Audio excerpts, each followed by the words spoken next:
दोस्तों, बुजुर्गों और भाइयों, बहुत से लोगों के जहनों में एक सवाल होता होगा,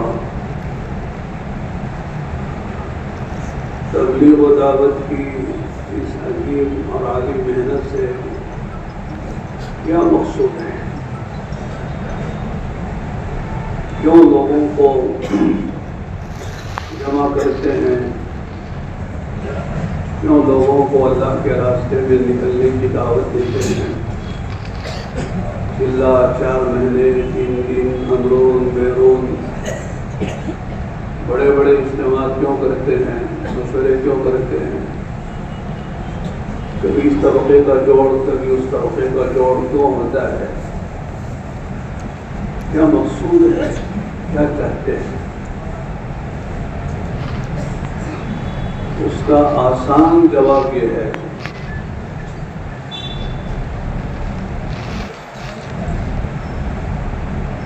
अल्लाह ताला ने हम इंसानों को एक मकसद के लिए पैदा किया है। वो मकसद याद दिलाना है और उस मकसद पर खुद आना है और सबको लाना है।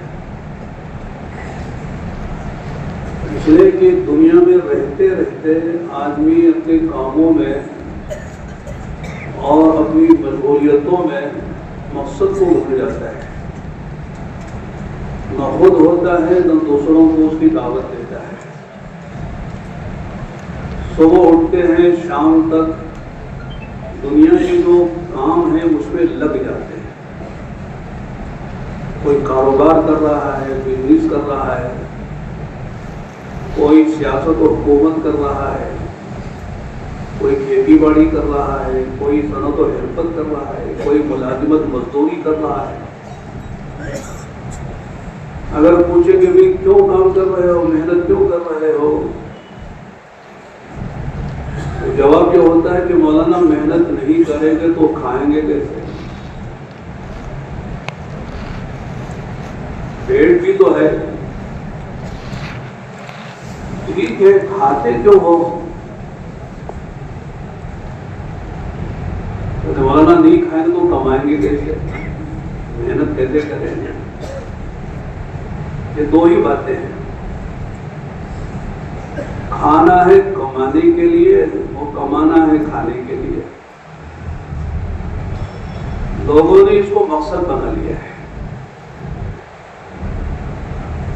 दुनिया के सारे जानदार खाते हैं, जंगल के दरिंदे भी खाते हैं, कोई शिकार करके खाता है, कोई चुनकर खाता है, कोई चुपकर खाता है, सभी खाते हैं। अगर इंसान का मकसद है जिंदगी भी सिर्फ खाना और कमाना है, तो इंसानों में जानवरों में क्या फर्क है?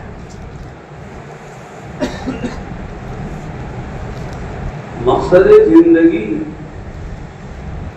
पैदा करने वाले ने बताया है। इस खालिक व मालिक ने हमको पैदा किया है, उसी ने बताया है कि तुमको हमने पैदा क्यों किया है। एक ही आयत वादे करती है, वमा खलक़्तुल जिन्ना वल इंसा इल्ला लियअबुदून। हमने इंसानों और जिन्नात को हमारी इबादत के लिए पैदा किया है। इसलिए कि और जितनी मखलूक़ात हैं वो सब जिस काम के लिए पैदा हुई वो कर रही है। भैंस गाय दूध देती है, हाथी बरदारी का काम करता है, ऊंट सवारी का काम, उसका गोश्त खाते हैं। दुनिया की कोई चीज ऐसी नहीं है जो अपना काम ना कर रही हो, लेकिन सारी मखलूक़ात का जो काम है वो इंसान को फायदा पहुंचाना है। इंसान उससे नफा उठाए। हर चीज अल्लाह ताला ने इंसानों की नफा रसानी के लिए, नफा पहुंचाने के लिए पैदा किया है। कुरान में भी है और हदीसों में भी है। वसख्खर लकुम मा फिस समावाति वल अर्द वसख्खर लकुम मा फिल अर्दि जमीआ। तस्खीर कहते हैं किसी चीज को किसी के काम में लगा देना। जमीन की हर चीज को अल्लाह फरमाते कि हमने तुम्हारे काम में लगाया है। हाथी भी हमारा काम में आता है, ऊंट हमारे काम आता है, जंगल का हर दरिंदा वो हमारे काम के लिए। अल्लाह ने दुनिया की कोई चीज बेकार और बेफायदा नहीं पैदा की। यहाँ तक के उलमा ने बात लिखी है कि सांप को भी अल्लाह ने इंसान के फायदे के लिए पैदा किया। जहन में आता भी सांप का क्या फायदा है? उलमा ने उसकी तफसील लिखी है कि सांप का जहर लोग निकालते हैं और सांपों को जैसे मुर्गियां पालते हैं, सांपों को पालते हैं, उसका जहर निकालते हैं और वो जहर इंसानों के बीमारियों के इलाज के दवा के तौर पर इस्तेमाल होता है। तो जहर भी बेकार नहीं है, सांप भी बेकार नहीं है। मिसाल है समझने के लिए। अल्लाह ने कोई मखलूक बेकार बेफायदा नहीं पैदा किया है। इन्ना दुनिया खुलिकत लकुम, अल्लाह ताला ने कायनात की हर चीज तुम्हारे लिए बनाई है, तुम्हारे फायदे के लिए बनाई है। वो तब काम कर रही है। ऊंट ये नहीं कहता कि साहब मुझ पर सवारी ना करो, मेरा दूध ना निकालो, मुझे लंबे सफर ना कराओ। कितना बड़ा जानवर है ऊंट, लेकिन हमारे काम का। हाथी कितना बड़ा है, हमारे काम का है। लेकिन इंसान किसी के लिए नहीं है, ना आसमान के लिए, ना जमीन के लिए, न सूरज के लिए, न सैयारों सितारों के लिए, न बहरो बर के लिए, किसी मखलूक के लिए इंसान नहीं है। इसको अल्लाह ताला ने अशरफुल मखलूकात बनाया है। सारी मखलूकात में सबसे अफजल, सबसे आला, सबसे बाला अल्लाह ने इंसान को बनाया है। और फिर इंसान का मकसद तख्लीक क्या है? अल्लाह ने इंसान को क्यों पैदा किया? फरमाया कि इन्नकुम खुलिक़्तुम लिल आखिरा। एक छोटा सा जुमला है, इसमें दावत भी है कि अल्लाह ने तुमको आखिरत के लिए बनाया। ये जो 70, 80 साल, 60 साल की जिंदगी है, ये असल जिंदगी नहीं है। इसके बाद एक जिंदगी है जो आखिरत की जिंदगी कहलाती है। उस आखिरत की जिंदगी के लिए अल्लाह पाक ने तुमको दुनिया में भेजा है ताकि उस आखिरत की लामहदूद जिंदगी की तैयारी करो।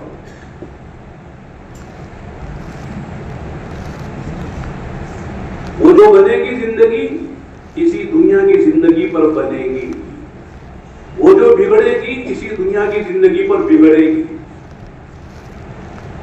यहां आदमी ने जिंदगी गुजार ली जैसे गुजारने का मुतालबा है और हुक्म है, वो बन जाएगी और ऐसी बनेगी ये तसव्वुर नहीं है।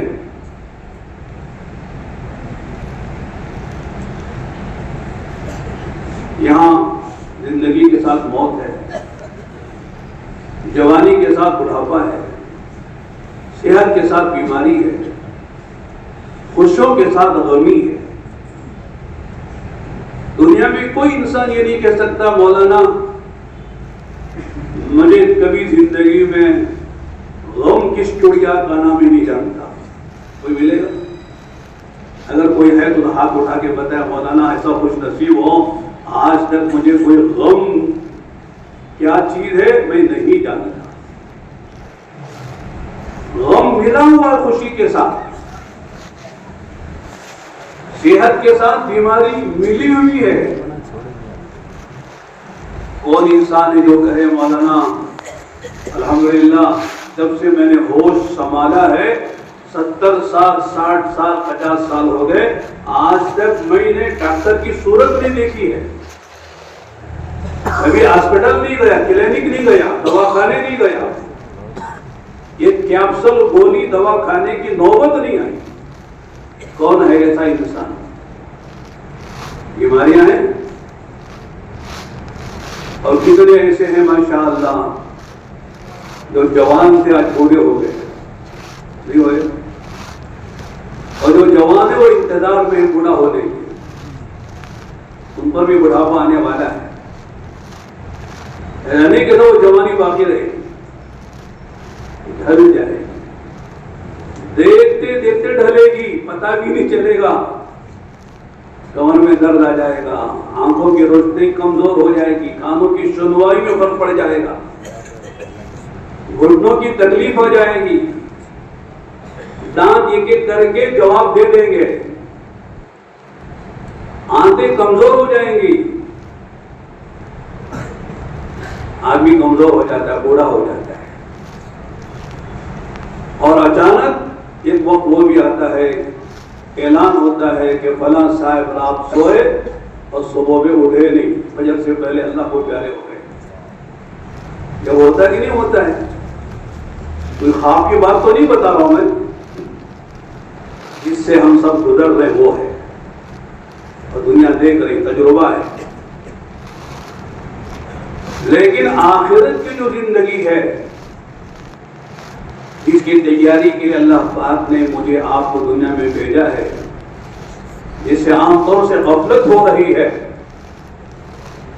जिससे आमतौर से आदमी जो है उसको भूला हुआ है, वो जिंदगी आखिरत की ऐसी है जिसमें जवानी है, बुढ़ापा नहीं है। बोलो चाहेगी नहीं जिंदगी? हमेशा की जवानी, बुढ़ापा नहीं, हमेशा हमेशा की सेहत है, बीमारियां नहीं है। सारी बीमारियां खत्म हो गई और हमेशा की राहतें हैं, खुशियां हैं, कोई गम नहीं, कोई गम नहीं, किसी तरह का कोई गम नहीं। और सबसे बड़ी बात यह है कि सारी जवानी के साथ, सेहतों के साथ, खुशियों के साथ हमेशा की जिंदगी है। जवानी होती है जिंदगी खत्म हो जाती है, सेहत है जिंदगी खत्म हो जाती है, खुशियां हैं जिंदगी खत्म हो जाती है। कमा कमा के बंगले बनाता है आदमी, बंगला मुकम्मल नहीं होता। हमारे हजरत मौलाना कासिम कुरैशी साहब रहमतुल्लाह अलैह फरमाते थे, आदमी 50 साल मेहनत करते करते 50 लाख का बंगला बनाता है, बंगले की फिनिशिंग से पहले खुद फिनिश हो जाता है। आखिरी स्टेज में अब बंगले में जाना है, हजरत खुद फिनिश होके चले गए, फिनिश हो गए। और ये भी कहते थे कि बंगले की ठंडक करने के लिए इंतजार में है। ठंडक जानते हैं लोग, घर बनाते हुए ठंडक करते, ओपनिंग, चलो अंग्रेजी बोलो, हम तो जो लोग उर्दू में ठंडक बोलते होते ओपनिंग बोलो। उस बंगले की ठंडक से पहले खुद ठंडा हो जाए। बंगले में सोने के बजाय गोरे गरीबा में जाके सो जाता है। गोरे गरीबा जानते? कब्रिस्तान। हम लखनऊ में थे 8 साल, लखनऊ वाले कब्रिस्तान को ऐश बाग बोलते हैं। क्या बोलते? ऐश बाग। तफाउलन, अल्लाह करे ऐश बाग हो जाए। मोमिन के लिए ऐश बाग ही होना चाहिए। इसलिए हदीस में आता है अल-क़ब्रु रौज़तुम मिन रियादिल जन्नह व इम्मा हुफ़रतुम मिन हुफ़रिन नीरान। अगर जन्नत के बागीचों में से बागीचा है या जहन्नम के गढ़ों में से गढ़ा है। असल वो जिंदगी है। तो आमतौर से लोगों के जहन में आखिरत नहीं होती है। हर आदमी के सामने मुस्तकबिल जरूर है, होना चाहिए, लेकिन मुस्तकबिल कब तक का है? मरने तक का है।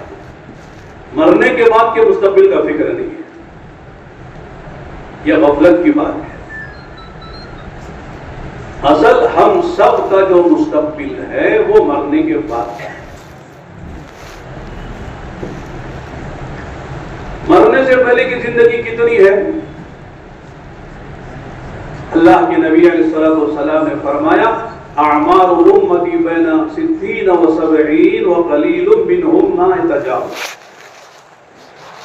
मेरी उम्मत की उम्रें आमतौर से 60-70 साल के दरमियान में हैं। वो कलीलुम मिनहुम मा यतजावज, बहुत थोड़े हैं जो 70 से ऊपर 80-90 जाते हैं।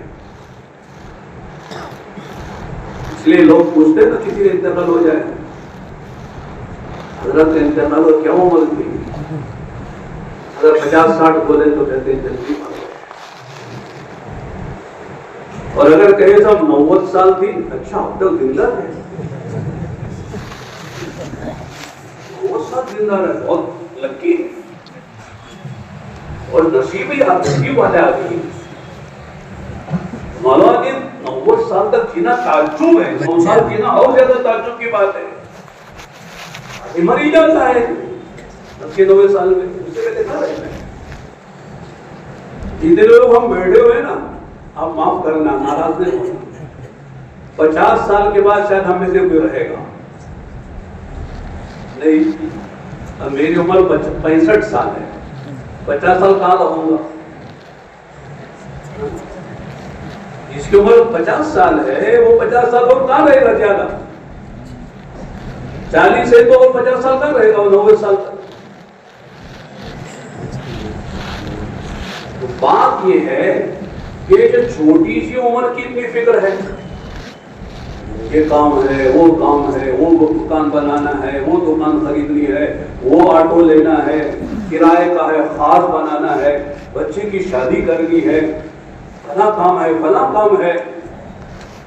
इतनी मेहनत सुबह से शाम तक आदमी अपनी जान को झोंकों में डालकर 12-13 घंटे फजर से लेकर इशा तक और रोड पे चल रहा है, ट्रैफिक में। और बेंगलुरु की ट्रैफिक अलायादु बिल्लाह सबसे बड़ा मुजाहिदा आप लगता है। आप मुस्तकिल तौर पर पूरा दिन सड़कों पे रहना आसान बात है? इतना मुजाहिदा, इतनी कुर्बानी। तो किसके लिए? दुनिया के मसले हल हो जाएं। मेरा खास मकान नहीं है, खास मकान बन जाए। खास मेरा ऑटो नहीं है, खास ऑटो हो जाए। एक है तो 2 हो जाए। बच्ची जवान हो गई, शादी हो जाए। बच्चे की तालीम का मसला है, उसके तालीम और डिग्री उसे मिल जाए। घर में बीमार है बीवी या कोई, उसका इलाज हो जाए। रोजाना की रोटी का मसला हल हो जाए। इसके लिए तो माशाल्लाह इतनी इसकी मुश्किलें हो रही। लेकिन जो जिंदगी मरने से लेकर क़यामत तक की है, और क़यामत का ये दिन 50,000 साल का है, और फिर उसके बाद फैसले होने के बाद हमेशा हमेशा की जिंदगी है, उसके लिए हमारे पास क्या हुआ? उसके लिए हमारे पास क्या मेहनत है, क्या फिक्र है, क्या मुज़ाकरे हैं? 60-70 साल जिंदगी के लिए इतनी तगोदो है, कोशिश है, मेहनत है। लेकिन मरने के बाद क़यामत तक का जमाना कितना है, कोई जानता है? कितने हजार साल कब्र में रहना है।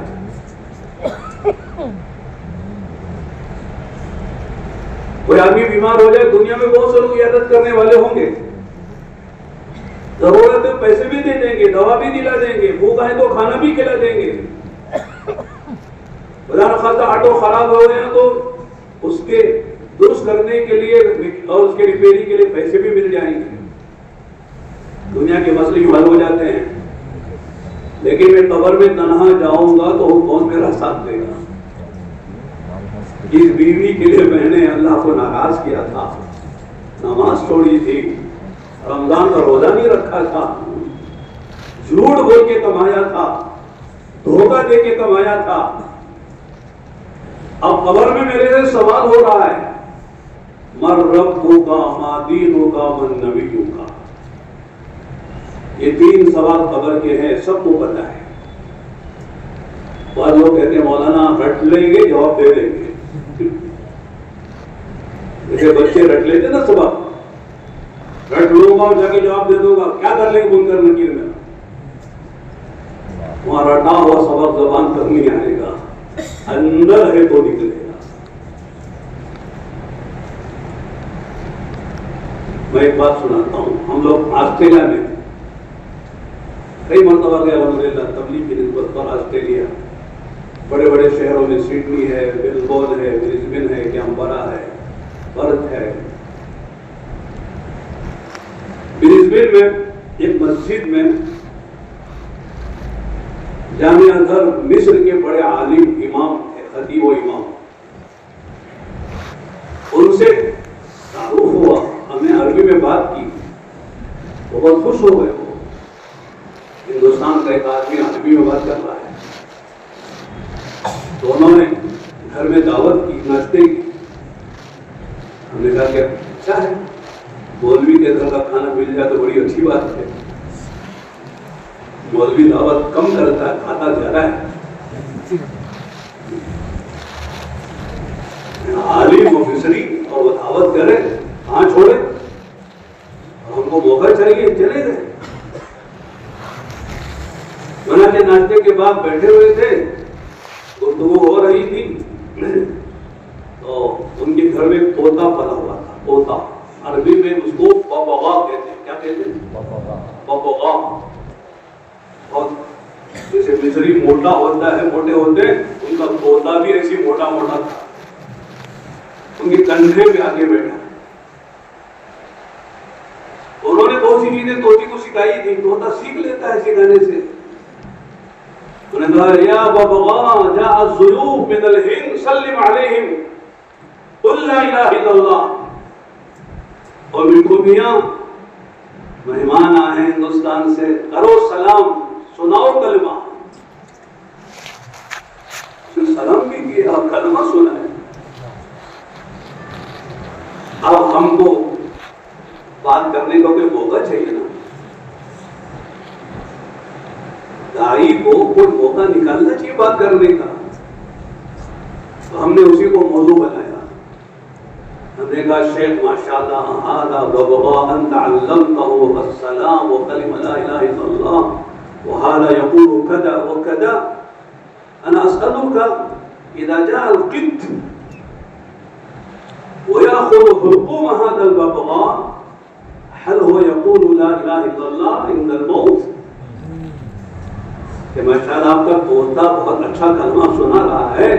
अगर ये इस तोते को अगर बिल्ली आगे झपटा मारे, गले पे दबाए, अपने पंजे मारे, मुंह मारे, तो क्या उस वक्त कलमा पढ़ेगा? वो समझ में क्या कहना चाहता, हंसने लगे। इससे कैसा कलमा पढ़ेगा? वो खुद सिखाया है तो पढ़ रहा है, अंदर कहाँ उतरा हुआ है। इसलिए हदीस में आता है कि आदमी की जबान से मौत के वक्त में वही निकलेगा जो अंदर होगा।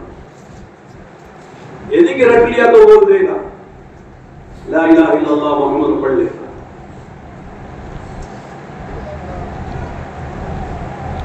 तो मैं अर्ज कर रहा था दोस्तों, असल जिंदगी आखिरत की है।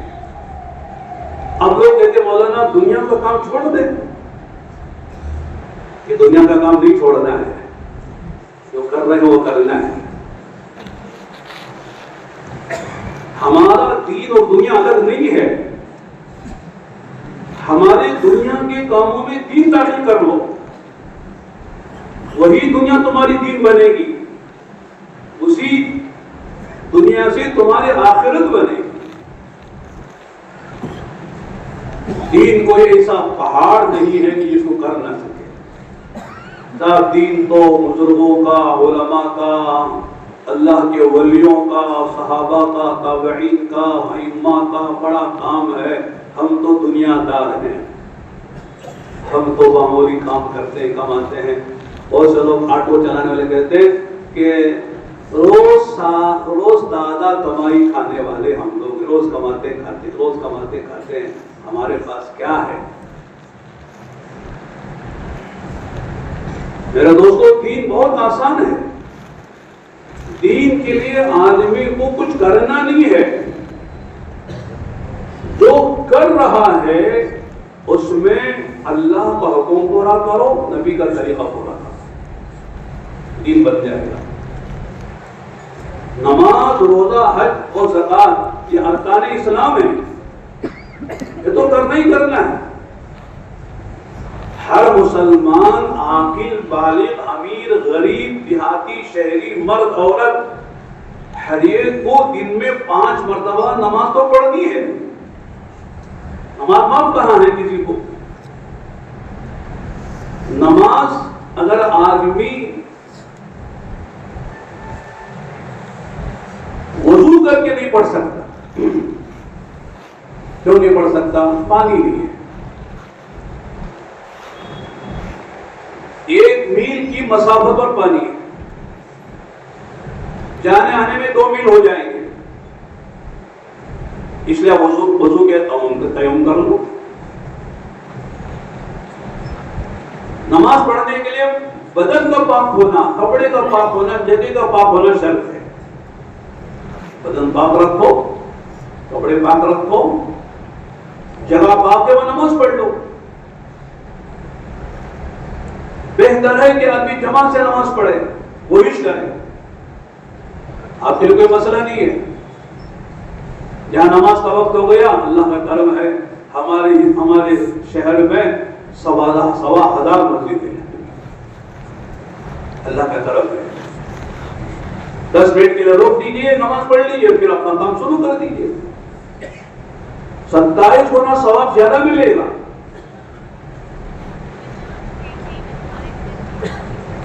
कपड़े पाक नहीं है, खुदा न खास्ता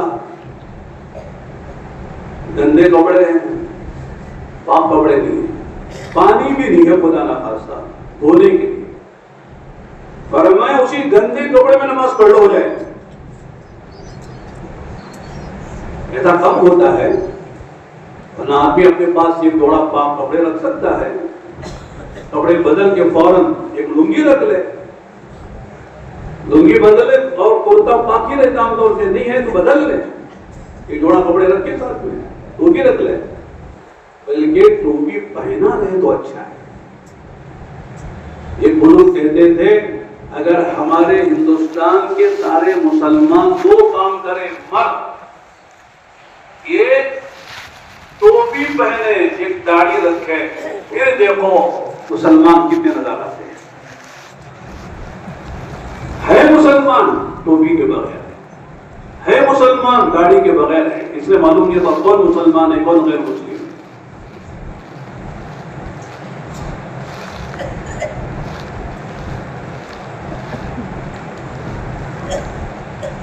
अल्लाह ताला मुसलमानों को रोक डालते हैं, लेकिन बशर्ते कि मुसलमान नजर तो आए।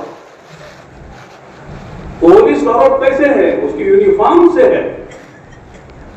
फौज का रोक क्यों है? यूनिफॉर्म से है। हमारी यूनिफॉर्म क्या है? कम से कम सर पे टोपी हो और आदमी के चेहरे पर सुन्नत सजी हुई हो। बहुत से लोग कहते हैं मौलाना टोपी जरूरी है क्या? अब इस बहस में नहीं जाता। नमाज पढ़ने के लिए आदमी के नाक से लेकर घुटने के नीचे कपड़ा हो तो नमाज हो जाती है। सतर छुपा हुआ नमाज हो जाएगी। अब लेकिन आदाब में से है या बनी आदम खुदू ज़ीनतकुम इंदा कुल्ली मस्जिद। कुरान कहता है ऐ आदम के बच्चों, जब नमाज के लिए आओ तो अच्छा लिबास पहनकर आओ। कोई दामाद ससुराल में जाता तो निकर पहन के जाता है, बहुत अच्छा लगता है माशाअल्लाह।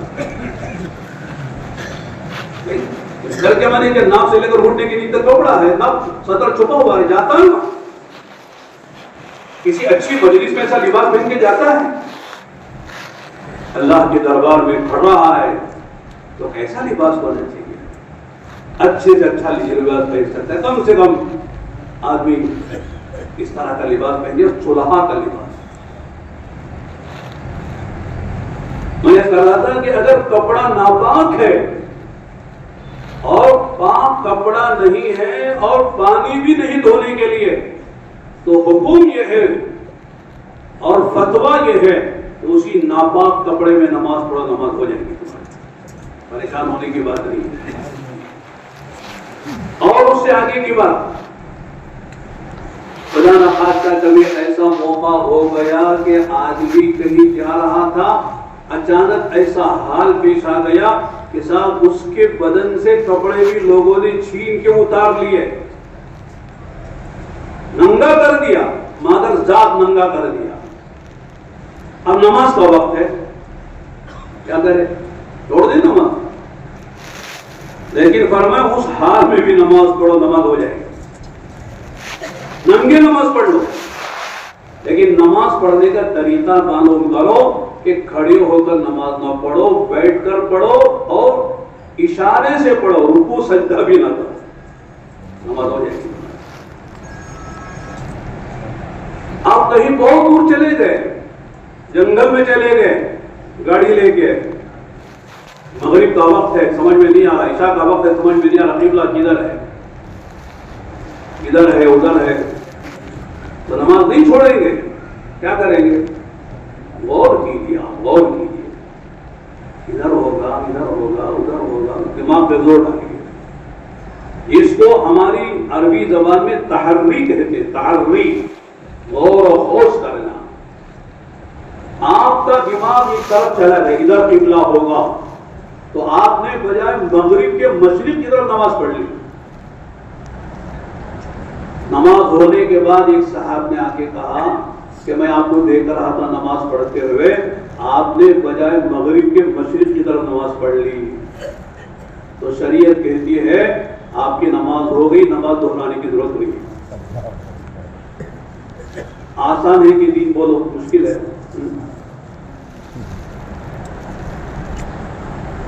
मुश्किल इसलिए नजर आता है कि जानते नहीं है,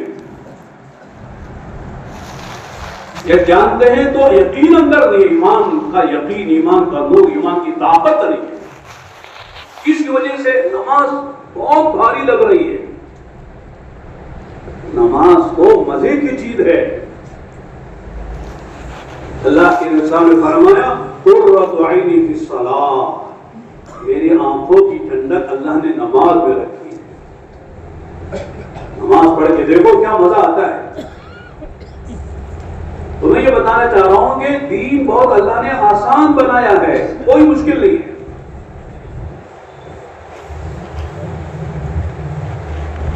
पूरे 12 महीने में सिर्फ एक महीने के रोजे फर्ज हैं।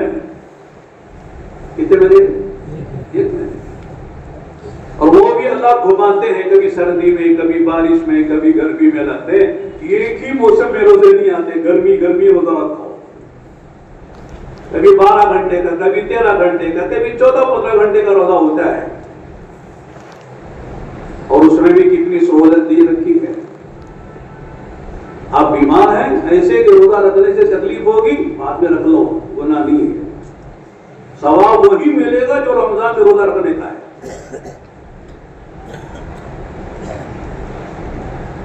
औरत बीमार है, औरत जो है वो बच्चे को दूध पिला रही है, इसको अरबी में मुर्जिया कहते हैं, दूध पिलाने वाली औरत।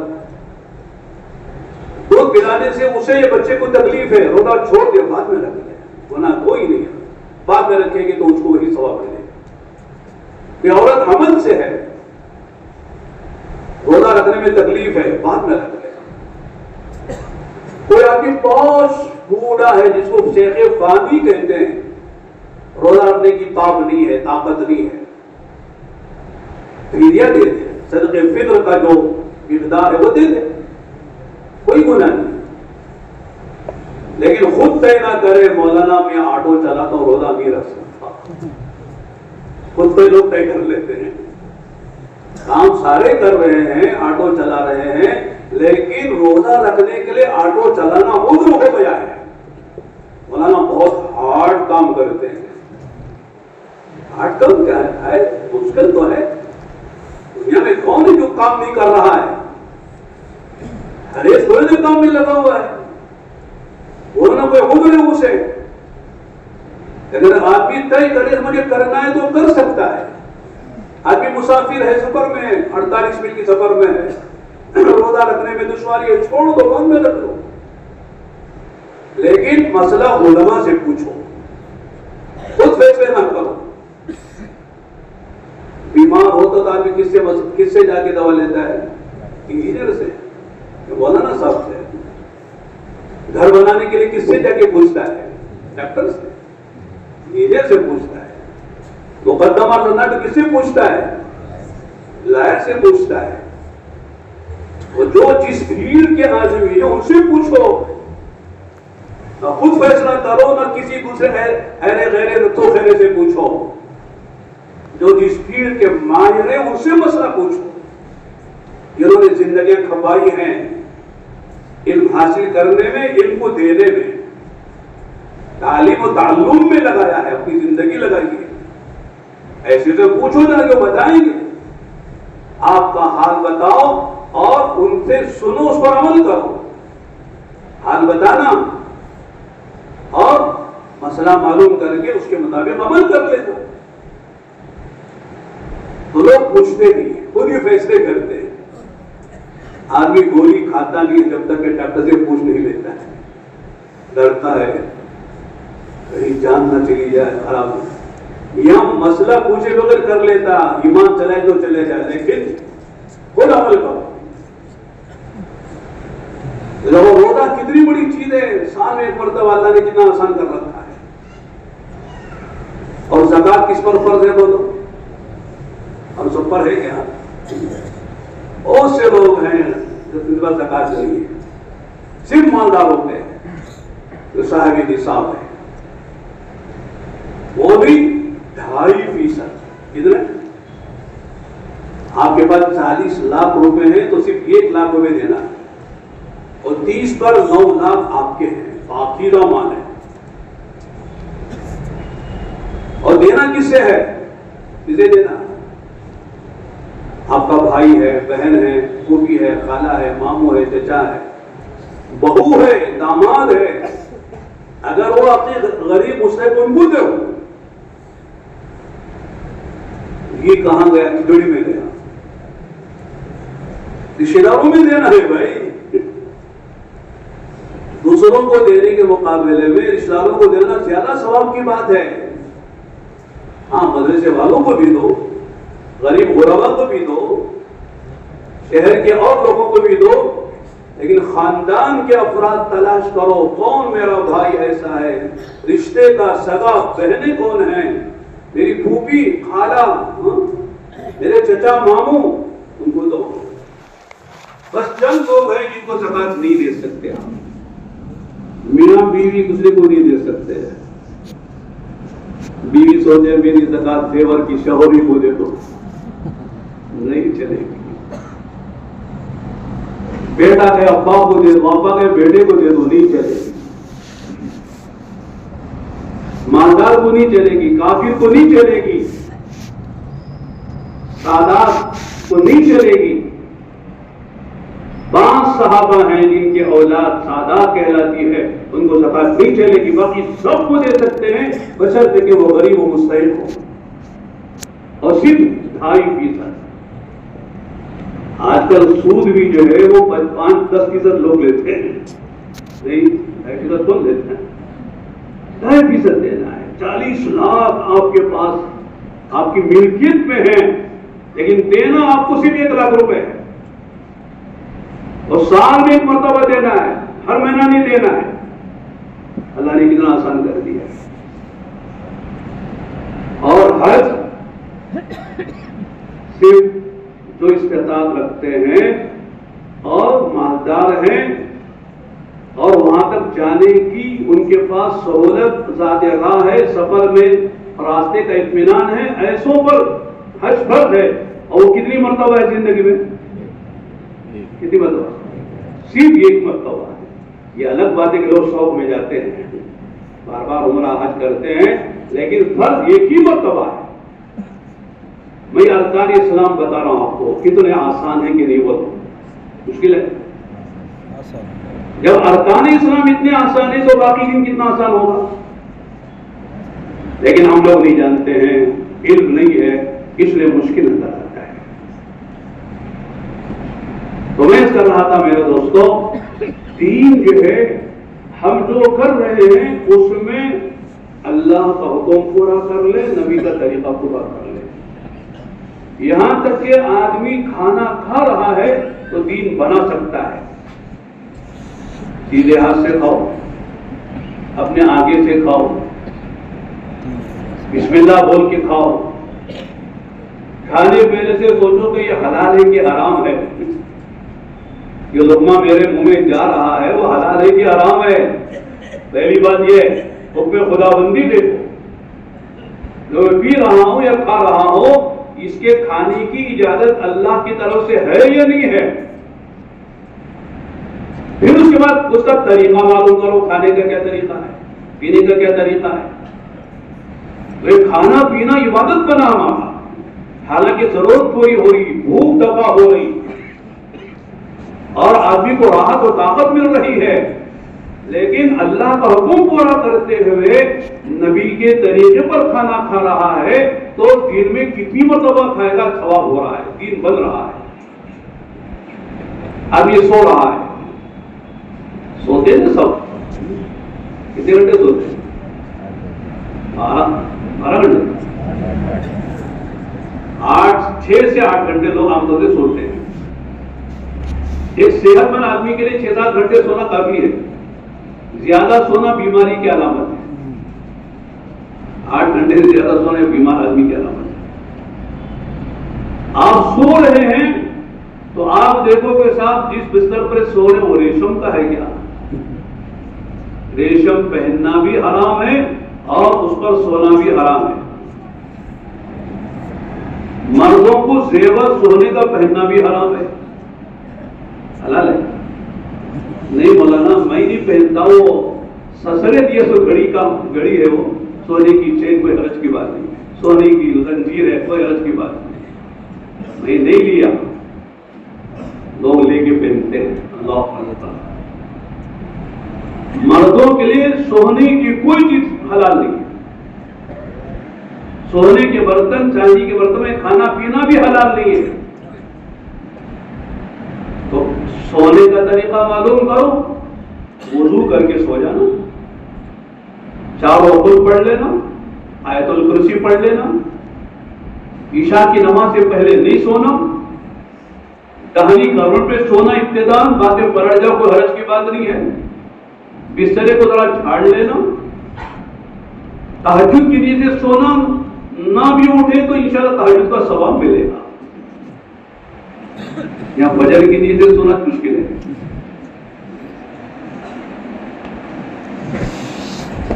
फजर को हर हाल में उठना है, फजर छोड़ नहीं सकता मुसलमान। सोने की दुआ पढ़ो, उठने की दुआ पढ़ो। 6-7 घंटे आदमी सो रहा है, इबादत का सवाब मिला कि नहीं मिला? कौन सी मुश्किल हो गई, कौन सी कुर्बानी दे दी हमने? अल्लाह ने कितना आसान किया हुआ है। आप कमा रहे हैं, कारोबार है, ठीक है, कोई बिजनेस कर रहा है, कोई ऑटो चलाता है, कोई टैक्सी चलाता है, कोई बस चलाता है, कोई ट्रेन चलाता है, कोई हवाई जहाज उड़ाता है, सारे काम है। हर आदमी के अपने अपने एतबार से अल्लाह ने तकसीम किए हुए हैं। उस सब का मसला कमाई का है। लेकिन मैं कहता हूं, आप घर से निकलते हुए अल्लाह तौफीक दे, यासीन पढ़ के निकलिए। दिन भर अल्लाह आपकी हिफाजत करेंगे, दिन भर के कामों को बड़ा आसान करेंगे। घर से निकलते हुए घर वालों को सलाम कीजिए, नाराज होकर ना निकलिए। बहुत से लोग घर से निकलते हैं ऐसे नाराज होकर निकलते हैं, मानवता के दुश्मन है घर वाले। घर वालों की दुआएं लेके निकलिए। एक दुआ बहुत छोटी है, उसको पढ़ लीजिए। बिस्मिल्लाहि तवक्कलतु अल्लाह ला हौला वला कुव्वता इल्ला बिल्लाह। याद है? पढ़ते बिस्मिल्लाहि तवक्कलतु अल्लाह ला हौला वला कुव्वता इल्ला बिल्लाह। फरमाते हैं अल्लाह की तरफ से एक फरिश्ता मुतय्यन है जो दुआ देता है, वो कीता, वो हुदीता, वो कुफीता। ये याद करने की जरूरत नहीं आपको, वो फरिश्ता याद करके है। अल्लाह उससे दुआ करवा रहे। हुदीता माने तुमको हिदायत मिल गई।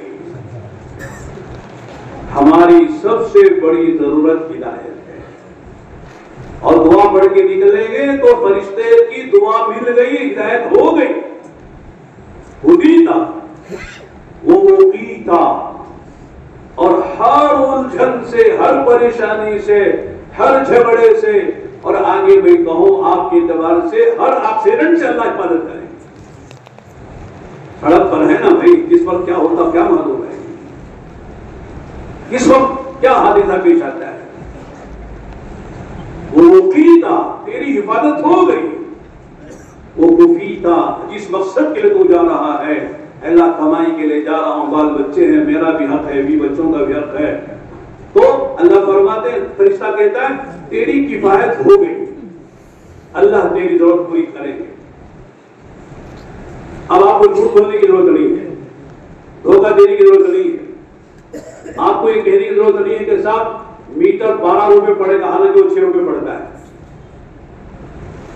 आपको सड़कों में घुमा घुमा के मीटर बढ़ाने की जरूरत नहीं पड़ेगी। आप जिस अंदाज से आप काम कर रहे हैं, अगर उसी अंदाज से काम करेंगे अल्लाह बरकत दे देंगे। आप कमाते हैं रोजाना 1000 रुपए, अल्लाह 1000 में 5,000 की बरकत देंगे। केवल दो बातें हैं, एक कसरत, एक बरकत। बोलो, आपको कसरत चाहिए कि बरकत? हाँ, हमारे बरकत वही है, हमको बुला के लाते ले जाते हैं। अल्लाह की तरफ से बरकत होती है। बरकत के क्या माने बोलो? चीज थोड़ी हो, काम पूरा हो जाए। 1000 रुपए हैं, 5,000 का काम हो जाए। और कसरत क्या है? 5,000 है, 1000 का भी काम नहीं हो रहा। इधर लोग कहते ना, मौलाना अजीब बरकत उड़ गई है, 500 का नोट 50 रुपए का उड़ जाता है। कोई चीज आती नहीं, पहले 50 रुपए ले जाते, थैला भर के लाते थे, अब 500 रुपए ले जाते कि साहब जो है वो थैले में कहां गया मालूम ही नहीं होता है। ऐसी बेबरकती हो गई। मैं एक मिसाल देके समझाना चाहता हूँ, समझने मिसालों से बात समझ में आती है। भाई कब तक बात करनी है, कब तक आप सुनेंगे? बोलो। जब मेरी भी तबीयत खराब है, मैं माजरत कर रहा था, छोड़ दो मुझे, 4-5 दिन से वो लूज मोशन की वजह से हिम्मत नहीं हो रही, लेकिन आपकी तलब और आपकी तलब की वजह से कुछ बात करने की तौफीक हो रही है। लंबी बात नहीं करनी, छोड़ो। जब तक आप मुख्तसर सुना के बाद तब दुआ करें, वरना आप हजरात ऐसे कहाँ मिलते हैं? सड़कों में मिलते हैं, यहाँ का मिलते हैं। और आजकल जो है ऑटो में बैठने का भी मौका कम मिल रहा है। लोग कहाँ छोड़ते हैं ऑटो में बैठने? भाई हमारी कार में कारों में लेके भी जाए। एक साहब की तनख्वाह 50,000 रुपए है और एक आदमी की 10,000 रुपए है, कौन सी ज्यादा है? आपने मौला ये भी पूछने की बात है क्या? लेकिन आगे की बात, 50,000 वाले से हम पूछते भी क्या गुजर रही है, कैसे गुजर रही है, क्या हाल चाल है, कहते मौलाना क्या बताएं, बड़ी परेशानी है, महीना गुजरते गुजरते 50 कहाँ जाते हैं मालूम नहीं है, 5-10 हजार सर पे चढ़ रहे हैं, अल्लाह का जो बढ़ता है। ठीक है, 10,000 वाले से पूछते भी कैसी गुजर रही है, कहते हैं मौलाना अल्लाह का शुक्र है, एहसान है, सारे काम हो जाते हैं, कोई काम अटकता नहीं है और 2-1 हजार रुपये बच जाते हैं। बोलो कौन सा अच्छा है? 10 हजार अच्छे है ना, इसको कहते हैं बरकत, वो कसरत। हलाल के पैसों में बरकत है, हराम में बरकत नहीं है। झूठ बोल के कमाओ, धोखा दे के कमाओ, इसमें बरकत नहीं है। मसाइल आते हैं, बीवी परेशान हो जाती है, बच्चे परेशान बीमार हो जाते हैं, फला गाड़ी खराब हो जाती है, इतने पैसे खर्च हो जाते हैं। आदमी जो कमाता है वो पता नहीं जैसे आया वैसा चला जाता है, जिस तरह गलत रास्ते से आया उस तरह गलत रास्तों पे चले जाते हैं, आदमी को एहसास ही नहीं होता है। इसे फरमाया कि आदमी कमाई में पूरी एहतियात करे, मेरी कमाई 100% हलाल की हो, ये हब्बा, ये पैसा मेरी कमाई में हराम करना, उसका असर आदमी की सेहत पर भी पड़ता है और आदमी के अखलाक पर भी पड़ता है, उसका असर आदमी की दुआओं पर पड़ता है। हलाल कमाई से दुआएं कबूल होती हैं, हलाल कमाई से दुआएं, हलाल कमाई से नमाजें कबूल होती हैं, ज़कात सदका कबूल होता है, हज कबूल होता है। हराम कमाई से आदमी के सारे आमाल गारत हो जाते हैं। ये उस वक्त होता है जब आदमी को अल्लाह पर यकीन होगा, करने वाली जात अल्लाह है, अल्लाह की है, मैं गलत करूंगा तो अल्लाह ताला वही है, कोई ना कोई मसला पैदा कर देंगे, इसलिए मुझे वो करना है जिससे मेरा अल्लाह राजी हो। तो मैं कह रहा था कि आप घर से निकल रहे हैं तो दुआ पढ़ के निकलिए और ये नियत करके निकलिए कि अल्लाह मैं कमाने जा रहा हूं, लेने के मालदार बनना है, बल्कि हुकूक अदा करना है। हमारे मौलाना इब्राहिम साहब दामद बगल फरमाते हैं, माल कमाओ मालदार बनने के लिए नहीं, हुकूक अदा करने के लिए। ये बड़ी अहम बात है। आज दुनिया वाले माल कमा रहे मालदार बनने के लिए, फरमाते माल कमाओ मना नहीं है, लेकिन हुकूक अदा करना है। क्या? पहला हक तो मेरा अपना है कि मुझे खाना भी है, पहनना भी है, दवा इलाज भी कराना है, मेरी बीवी का हक है, मेरे बच्चों का हक है, मेरे माँ बाप का हक है, मेरे अजीज और अकारीब का हक है, और अल्लाह के दीन का हक है। इसलिए कमा रहा हूं, मालदार बनने के लिए नहीं। जब आदमी के जहन और दिमाग में होगा कि मैं मालदार बनने के लिए नहीं कमा रहा हूं, बल्कि हुकूक अदा करने के लिए कमा रहा हूं, तो फिर जो है वो अल्लाह के हुकूक को पाबंद नहीं करेगा, अल्लाह के हुकूक को नहीं तोड़ेगा, अल्लाह के हकाम को नहीं तोड़ेगा, नबी के तरीकों को नहीं छोड़ेगा, एक एक कदम पर सोचेगा। आप जा रहे हैं गाड़ी में, बिस्मिल्लाह बैठ बोल के बैठिए, दुआ पढ़ के गाड़ी सब चलाइए। सुब्हानल्लज़ी सख्खर लना हादा व मा कुन्ना लहु मुक़रिनीन व इन्ना इला रब्बिना लमुनक़लिबून। ये सिर्फ जो है पैसेंजर के लिए दुआ नहीं है, आप भी पैसेंजर हैं, आप भी मुसाफिर हैं ना, आप भी दुआ पढ़िए।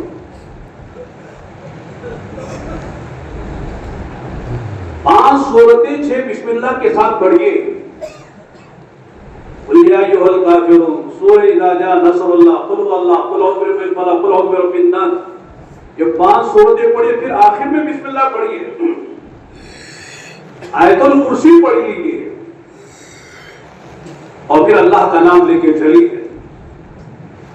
कोई मुसलमान मिले, पैसेंजर सलाम कीजिए, मुंह बना के बात ना कीजिए, बैठ रहे कहाँ जाना सो तशरीफ लाइए, बैठिए। कहाँ जाना चाहते हैं आप? अखलाक से आदमी जो है दिलों को मोह लेता है। हमारे अखलाक, बहुत से लोग कहते हैं साहब आटे वाले यूं करते हैं, आटो वाले यूं करते हैं, लेकिन हम आटो वाले नहीं है, हम मुसलमान हैं, हम नबी की उम्मती हैं। हुजूर के अखलाक हर जगह बरतना है। दूसरा, मुस्कुराइए, मुंह बना के मुंह बसोड़ के न रहिए। मुस्कुराने से आदमी के दिल में आदमी दाखिल हो जाता है। मैं एक मिसाल देता हूं, वो पहले की बात थी। रैत टूटी जाना था हमको हाजियों के जोड़ में। एक साहब मुझे लेके जा रहे थे, नई कार थी उनकी। कौन सी कार थी यार की, मुझे बिल्कुल नई शोरूम से ली हुई। वो जा रहे थे, उनको कहीं सोलो किया उन्होंने, पीछे लारी वाले ने आके चुपके से थोड़ा लगा दिया और नई कार चपक गई थोड़ी सी। अब जारे के कार नई हो शोरूम की और कार का ओनर अपने को क्या समझता मालूम नहीं, वो लारी का ड्राइवर बेचारा। अब ये गाड़ी खड़ा करके गुस्से में उतरे, हमें का जंग होगी, हो हाजिर बजोड़ यही हो जाएगा। हमें परेशान हो रहा था, अल्लाह क्या होगा, दुआ कर, लेकिन अल्लाह का करना अल्लाह समझाते हैं। वो लारी का ड्राइवर भी मुसलमान था बेचारा, कुछ जिंदारी उसमें थी, तो वो भी नीचे उतरा। ये आए गुस्से में, वो लारी के ड्राइवर ने दो काम किए। एक उतरते का अस्सलाम वालेकुम हज़रत, और मुस्कुरा के कहा माफ कर देना, गलती हो गई, मैं भी अभी 2 दिन पहले आया हूं जॉब में। बस ये 2 जुमले थे, उसका सलाम करना था। मुझे ऐसा लगा इनका सारा गुस्सा हिरन हो गया, सारा गुस्सा खत्म हो गया, और उल्टा इन्होंने अपने जेब से 500 रुपए निकाल के उसे दिए। ये सलाम का असर है, हम सलाम नहीं करते। कोई भी मुसलमान मेरे सलाम करो। आपको तो रोजाना सैकड़ों लोगों से मुलाकात होती है, अपने किरदार से, कैरेक्टर से, अखलाक से लोगों को करीब करने का और इस्लाम का तारुफ कराने का बेहतरीन मौका है मुसलमान के साथ। बहुत से मतलब ऐसा होता है कि अगर हमारे अखलाक के हम साथ से पेश आए, तो अगर हमारा गाड़ी का मीटर पड़ा है 50 रुपए, तो देने वाला 100 रुपए लेके जाता है।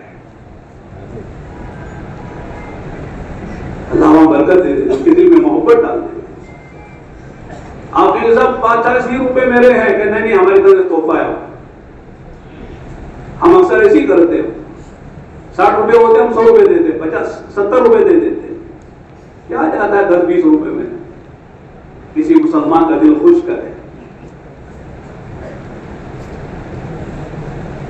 अगर कोई गैर मुस्लिम मिले, उसके साथ भी अखलाक का बर्ताव, बस उससे 2 बातें करें। एक बात करें, देखो हमारी शरीयत में, हमारे नबी की तालीम में यह है कि झूठ ना बोले, अल्लाह हम कभी झूठ नहीं बोलते। दूसरी बात है कि हमारी शरीयत में यह है, हमारे नबी ने कहा किसी इंसान को इंसान जानवर को भी तकलीफ ना पहुंचाए। आपकी तालीम चलेगी, इंसानियत का पैगाम चले। गैर मुस्लिम को आप ईमान की दावत न दें, अखलाक से ईमान उसको समझ में आएगा मुसलमान कैसे होता है। उसे ये ना कहे कि तो खिंजीर ना खा, शराब ना पी, लेकिन झूठ को हर आदमी बुरा समझता है। किसी को तकलीफ देना हर आदमी दूसरे को बुरा समझता है।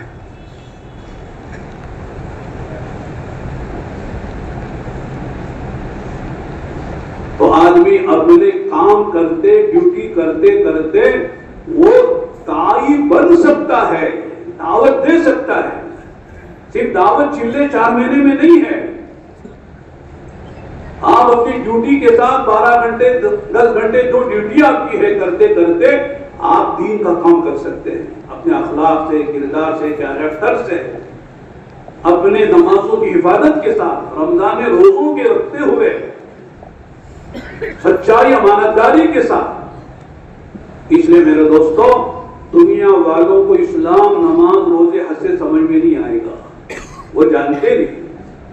इसलिए कि हमारी नमाजें हमारी मस्जिदों में, हमारे रोजे हमारे पेटों में, हमारी ज़कात हमारे मुसलमानों में, और हमारा हज वहां होता है जहां कोई गैर मुस्लिम नहीं जाता है। वो क्या समझेंगे अरकान इस्लाम से? इस्लाम क्या है? इस्लाम का तारुफ अखलाक से होता है, मामलात से होता है, हमारे लेन देन से होता है, हमारे जबानों के बोलों से होता है। अक्सर मुल्कों में जो इस्लाम फैला है वो सहाबा ताबईन की जमातें कारोबार के लिए, तिजारत के लिए गई। उस मुल्क में सिर्फ उनका मजहब नहीं बदला, बल्कि उनका कल्चर बदला, उनकी तहजीब बदली, यहां तक कि उनकी ज़बानें बदल गई। अल्हम्दुलिल्लाह तबलीग की बरकत से अफ्रीका के बहुत से मुल्कों में हम गए। वो अफ्रीका के मुल्कों में उनकी ज़बान अरबी नहीं है, लेकिन सहाबा ने उनका मजहब भी बदला अपने अखलाक और किरदार और कैरेक्टर से, यहां तक के उनकी ज़बानें बदली। मोरितानिया हम गए, अरबी ज़बान है। मराकश गए, अरबी ज़बान है। अलजायर गए, अरबी ज़बान है। मिस्र गए, अरबी ज़बान है। इस तरह बहुत से मुल्क हैं जो एशिया में नहीं है, अफ्रीका के मुल्कों में हैं। उनकी अपनी मादरी अलग अलग ज़बानें हैं, लेकिन अरबी ज़बान बोलते हैं। अरबी ज़बान उनकी आम ज़बान हो गई। मेरे दोस्तों, इस्लाम का तारुफ अखलाक और कैरेक्टर से, ये जो मजमा है माशाअल्लाह, ये हमारे अक्सर साथी अल्हम्दुलिल्लाह मालूम हुआ वो साथी हैं जो दावत में अमली तौर पर लगे हुए हैं, कुछ ना कुछ वक्त लगाया है। किसी ने 4 महीने लगाए, किसी ने चिल्ला लगाया, किसी ने 3 दिन लगाया। तो अल्हम्दुलिल्लाह हमारे इन पुराने साथियों को अगर ये नमूना बने तो इंशाअल्लाह और हमारे तबके के लोग हैं इस फील्ड में हैं, उनको भी आप खींच सकते हैं, वो भी मतलब मुतवज्जो हो सकते हैं। हमारे साथी बता रहे थे कलीम भाई वगैरह, जैसा उम्मीद थी भी 1,500-2 हजार की, लेकिन नहीं आ सके हमारे जितने साथी को उम्मीद थी। लेकिन आप जो है फिक्र करें, उम्मीद है कि इंशाअल्लाह ये 1000 का 500 का मजमा नहीं होगा, 4-5 हजार का मजमा होगा। हमारे शहर में कितने हजार हैं मुसलमान जो माशाल्लाह ऑटो ओनर भी है, ऑटो ड्राइवर भी हैं, और माशाल्लाह ये फील्ड में काम करते हैं। मैं समझता हूं कि अगर जितने मुसलमान हमारे ऑटो की फील्ड में हैं, अगर ये सारे दावत में लगे और दावत के फिक्रों में लगे और अमलन इसको लेकर चले, तो इंशाअल्लाह इनके जरिए से मुसलमानों में भी दीन आएगा, जो उनके साथ फिरेंगे पैसेंजर, और गैरों को भी इस्लाम समझ में आएगा, गैर भी करीब होंगे। इसलिए कि बड़े लोग जो है वो छोटों तक नहीं आते, छोटे बड़ों तक जाकर उनको दीन समझा सकते हैं। कितने लोग टैक्सी ड्राइवर थे, उन्होंने जो है अपने मालिकों को दीन समझाया, उन्होंने को दीन समझाया गया, वो करीब आ गए। लिहाजा आपके जरिए से बड़ा काम हो सकता है। आप अपने को मामूली ना समझे कि साहब हम क्या हैं, हमारी हैसियत क्या दीन का काम कर सकते हैं। अल्लाह ताला किससे चाहे काम ले ले, जो चाहेगा, इरादा करेगा, नियत करेगा, अल्लाह से काम ले लेते हैं। और बड़े बड़े लोग बैठे रह जाते हैं, कुछ नहीं कर सकते, बस उनकी दुनिया ही में मस्त है वो। अरे जितने मस्त रहोगे छोड़कर जाना है। बंगला लेकर जाएगा कोई, करोड़ की कार में फिरता, करोड़ की कार में दफन होगा कब्र में। हवाई जहाज में उड़ता था, हवाई जहाज में जाके कब्र बनेगी। सब छोड़कर जाना है, कोई चीज लेकर नहीं जाएगा। जैसे आदमी दुनिया में आया था खाली हाथ चला जाएगा। बदन के कपड़े भी साथ नहीं लाया था, वो भी छोड़कर चला गया। सिर्फ कफन मिला, वो भी उसने नहीं पहना, किसी ने पहनाया। मैं सुनाता हूं, कई साल की बात है, एक साहब बंबई से चले थे बेंगलोर शहर आने के लिए। ट्रेन का सफर था, तन्हा थे, बहुत सारा सामान जो भी था, लेकिन अल्लाह का फैसला, सफर में इंतकाल हो गया। और हमारे यहाँ तो माशाअल्लाह लोग बहुत ही इकराम करने वाले हैं, तो इकराम में उसका सारा सामान ले लिया, जेब के पैसे भी निकाल लिया, ट्रक भी नहीं मालूम कौन आदमी कहाँ का था। अब आए कि मुर्दे को, लाश को लेके कहाँ चली जाएगी ट्रेन? किसी मुसलमानों की बस्ती में उनकी लाश को उतार लिया गया। उसके बाद क्या हुआ? उस बस्ती गरीबों की बस्ती थी, लिहाजा ले गए मस्जिद में, उसको नहलाया, ऐलान किया भाई एक आदमी की लाश है, लावारिस मालूम नहीं है, लिहाजा चंदा हुआ। चंदा करके कफन दफन तजहीद और तकफीन का सामान हुआ। कुछ अर्सा गुजरने के बाद पता चला वो कौन साहब थे, तो माना के बंबई के करोड़पति आदमी। क्या सबक मिला? करोड़पति को अपने पैसे का कफन भी नहीं मिला। ये हाल है दुनिया का। इसलिए मेरे दोस्तों, आदमी इस पर इतना रहे कि साहब मेरे पास ये है वो है, मुकद्दर की रोजी कहीं नहीं जाएगी। अल्लाह ताला हर एक की रोजी का निजाम करते हैं, और जिसकी मुकद्दर में जितनी है वो मिलकर रहेगी। जैसे आदमी की एक एक सांस जब तक नहीं ले लेगा मरेगा नहीं, इस तरह एक एक लुकमा जो उसके मुकद्दर का है खा नहीं लेगा नहीं मारेगा। ये तय है अल्लाह की तरफ से। इसलिए हम जो है अपने कमाई के लिए हराम रास्ते इख्तियार ना करें, गलत रास्ते इख्तियार ना करें, अपने काम की वजह से नमाज ना छोड़े, रोजा ना छोड़े। अल्लाह तौफीक दे कि मकामी काम में हम लगे, हमारा रोजा लगे, हमारे 2.5 घंटे लगे, हमारी मस्जिद घर की तालीम भी हो, हमारा रोजाना का मशवरा भी हो। ये सारे दुनिया के कामों के साथ दीन के काम में हम लगे। तो मैंने बात शुरू की थी कि साहब ये दावत की मेहनत क्यों है? इसलिए कि हम गफलत में हैं, गफलत से निकलकर जो है हम जो है फिक्रों में आए, मकसद को भूले हुए हैं। लिहाजा जरूरत को पूरा करते, मकसद को पूरा करने की फिक्र करें। उसके लिए मशवरे हैं, उसके लिए जोड़ हैं, इसके लिए अल्लाह के रास्ते में से रोजा 3-4 महीने निकलना है। और इंशाअल्लाह ये करते रहेंगे। अल्लाह जो देंगे आखिरत में वो देंगे जिसको किसी आंख ने देखा नहीं, कान ने सुना नहीं, दिमाग ने सोचा नहीं।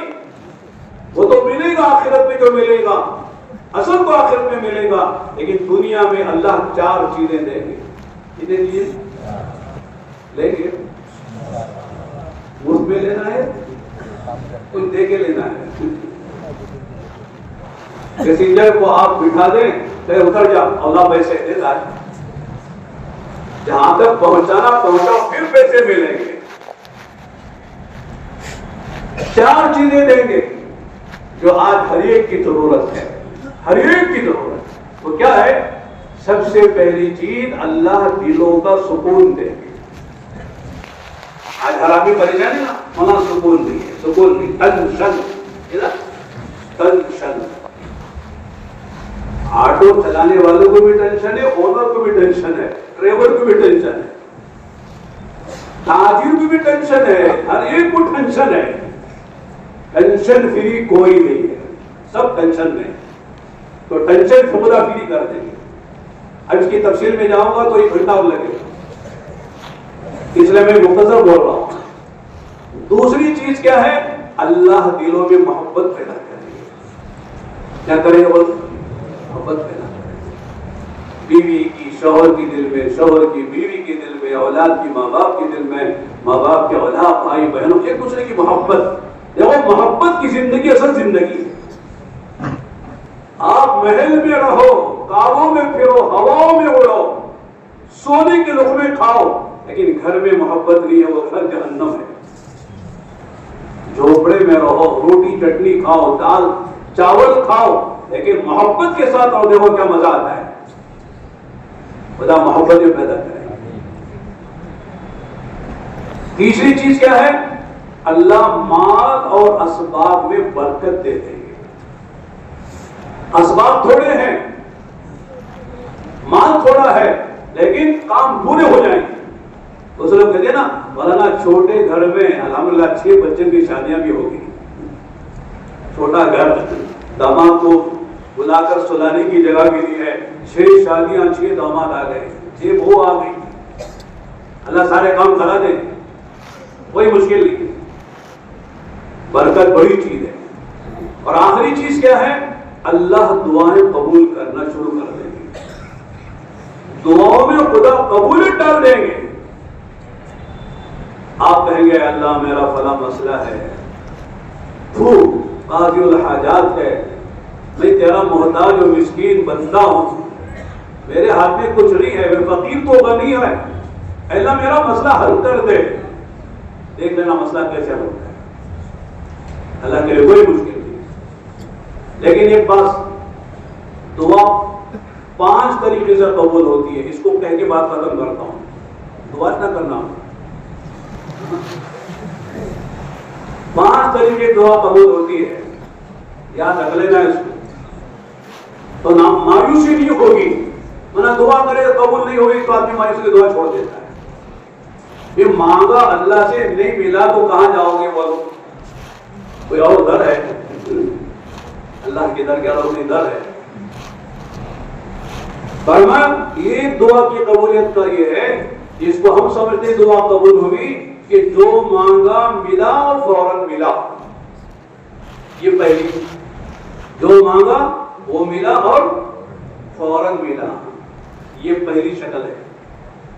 दूसरा क्या है कि मिला लेकिन वही मिला, लेकिन देर से मिला, ये भी कबूलियत है। मिला वही मिला जो मांगा और देर से मिला, वो भी कबूलियत है। तीसरा क्या है? जो मांगा वो नहीं मिला, कुछ और मिला, ये भी कबूलियत है। इसकी मिसाल देता हूं मैं कि अल्लाह बेटा दे, बेटा दे, बेटा दे, लेकिन बेटी आ गई। अल्लाह जानते तेरे हक में बेटे से बेटी बेहतर है, इसलिए बेटा लेके उड़ जाएगा बहू बेटी को, और बेटी तुम्हारे काम आएगी। लेकिन अल्लाह की मसलियत नहीं होती है, किसे क्या देना, कितना देना, कब देना। तो जो मांगा वो नहीं मिला, क्या मिला? कुछ और मिला, ये भी कबूलियत है। और चौथी शक्ल क्या है कि जो मिला ना फौरन मिला, ना देर से मिला, ना कुछ बदल के मिला, बल्कि जो मांगा था उसके बदले में अल्लाह ने कोई मुसीबत हटा दी, बड़ी मुसीबत आने वाली। कहते ना भाई ऐसा एक्सीडेंट हुआ कि सब लगता था कि सब गाड़ी तो हो गई, इसके अलावा लगता था कि अंदर बैठने वाले भी सब खत्म है, लेकिन अंदर वाले हंसते हंसते बाहर निकल रहे हैं। ये खुदा का निजाम है। अल्लाह बचा लिया, आपने दुआएं मांगी थी, ये भी दुआ की कबूलियत है। ये 4 हो गई, 5वीं भी समझ लेना। जो मांगा वो नहीं मिला, देर से भी नहीं मिला, बदल के भी नहीं मिला, कोई मुसीबत भी नहीं टली, लेकिन अल्लाह ताला ने उस दुआ को अपने पास महफूज कर लिया। मरने के बाद अल्लाह कहेंगे मेरे बंदे तेरी दुआ ये मांगी कबूल हुई, अल्लाह कबूल हुई, कुछ नहीं हुई। अल्लाह कहेंगे मेरे बंदे तेरी हर दुआ कबूल हुई, लेकिन फला फला दुआ को मैंने यहाँ जमा करके रखा है कि फला दुआ के बदले में ये दूंगा, फला दुआ के बदले में ये दूंगा नेमत। तो बंदा कहेगा ए अल्लाह काश मेरी दुनिया में कोई दुआ कबूल ना होती, सब यही कबूल होती तो कितना अच्छा। इसलिए कोई दुआ रायगा नहीं जाती है, कोई दुआ जायज नहीं होती है, कोई दुआ जो रद्द नहीं होती है, हर दुआ अल्लाह कबूल करते हैं। इसलिए मेरे दोस्तों दुआ मांगने में बखीली नहीं करना। दुनिया वाले मांगने से नाराज होते हैं, अल्लाह ना मांगने से नाराज होते हैं। हमारे बड़े फरमाते हैं दुनिया वालों के हुकूमतों के खजाने लेने के लिए हैं, अल्लाह के खजाने देने के लिए हैं। दुनिया वालों से मांगने के लिए टाइम लेना पड़ता है, अल्लाह के लिए कोई टाइम लेने की जरूरत नहीं है, हर वक्त उसका दरवाजा खुला हुआ है। इसे अल्लाह से खूब जमकर मांगना, बस अल्लाह का काम करे, अल्लाह से मांगे। दावत का काम किसका? अल्लाह का काम है, नबियों का काम है, और ये अल्लाह का काम, सहाबा का काम है। तो अल्लाह का काम करे, अल्लाह से मांगे, अल्लाह उसे नहीं देंगे। अल्लाह उसकी हर जरूरत को पूरा करे। अल्हम्दुलिल्लाह, मालूम हुआ कि माशाल्लाह हमारे बहुत सारे साथी मार्च अप्रैल में जो आमतौर से स्कूल वगैरह के माशाल्लाह बच्चों को छोड़ते हैं, उनकी छुट्टियां होती हैं, तो उस वक्त उन्होंने इरादे किए हैं, उसके नाम भी कुछ आए। ऐसे साथी दोबारा खड़े होकर बता दे इंशाल्लाह हम मार्च अप्रैल में अपनी छुट्टियों का अल्लाह के रास्ते में लगाएंगे। कौन कौन हजरात ऐसे खड़े होकर बताएं?